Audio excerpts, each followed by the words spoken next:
Hi வணக்கம் Chennai welcome Tamil Nadu. எல்லோரும் எப்படி இருக்கீங்க? நல்லா இருக்கீங்களா? இன்றைக்கி தேங்காய் போலியும் பருப்பு போலியும் செஞ்சுருக்கேன். எப்படி செய்யலான்றது பார்க்கலாம் வாங்க. ஒரு மைதா மாவில் கொஞ்சம் உப்பும் மஞ்சள் போட்டு தளன்னு பிசைந்து வச்சுக்கணுங்க. ஆயில் ஊற்றி ஊற வச்சுட்டேன். அப்புறமா ஒரு கடாய் சட்டியில் தேங்காவை போட்டு பொன்னிறெல்லாம் வறுத்து எடுத்துக்கோங்க. இடித்து வச்ச வெல்லம் எடுத்து மிக்ஸி ஜாரில் போட்டு 3 ஏலக்காவை போட்டு அப்புறமா அந்த தேங்காவும் போட்டு லைட்டாக கிரைண்ட் பண்ணி எடுத்துக்கோங்க. அப்போ தான் உருண்டை பிடிக்கிறதுக்கு நல்லாயிருக்கும். நான் அந்த மாதிரி தான் எடுத்து வச்சுக்கினேன். அதே மிக்ஸி ஜாரில் வந்து வெல்லம் போட்டு ஒரு விசில் வேக வச்சிருந்த கடலைப்பருப்பும் அதிலே போட்டுட்டு லைட்டாக கிரைண்ட் பண்ணி எடுத்துக்கோங்க. அப்போ தான் உருண்டை பிடிக்கிறதுக்கு நல்லாயிருக்கும். ஒரு 10 நிமிஷம் ஊற வச்சிருந்த மாவு பாருங்கள் எப்படி இருக்குதுன்னு. அதை எடுத்து தட்டினா பாருங்கள் சூப்பராக இருக்குங்களா. ஊறுனதுனால தாங்க இந்த கன்சிஸ்டன்சி இருக்கும். நீங்கள் சப்பாத்தி மாவு மாதிரி பிசைந்து தரட்டினீங்கன்னா அந்த டேஸ்ட்டு வேறு மாதிரி இருக்கும். ஆனால் நம்ம இந்த மாதிரி தளன்னு ஊற வச்சுருந்ததுனால பாருங்கள் எப்படி இருக்குது. நான் ஆயிலெலாம் எதுவும் ஆட் பண்ணல.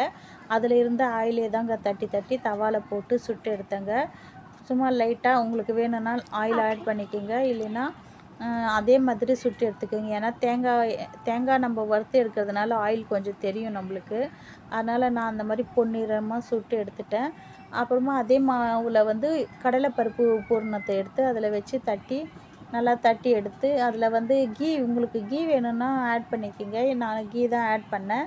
என் பசங்களுக்கு கீ சுட்டு கொடுத்தா ரொம்ப பிடிக்கும். அதனால் கீயில் தான் ஆட் பண்ணி சுட்டு எடுத்தேங்க. நல்லா இருந்தது. இன்றைக்கி சஷ்டின்றதுனால பசங்க எதனா செஞ்சு கொடுங்கன்னு கேட்டிருந்தாங்க. அதனால் இன்றைக்கி சஷ்டி, சரி இது செஞ்சு சாமிக்கு படைப்போமேன்ட்டு நான் இன்றைக்கி இந்த போலி தாங்க செஞ்சேன். பருப்பு போலி, தேங்காய் போலி. இதில் வந்து எனக்கு பருப்பு போலி ரொம்ப பிடிக்கும். உங்களுக்கு எந்த போலி பிடிக்குன்றத கமெண்ட் பண்ணுங்கள். இந்த சேனல் பிடிச்சிருந்தால் லைக் பண்ணுங்கள். இருங்க என் குட்டி பேசணும்.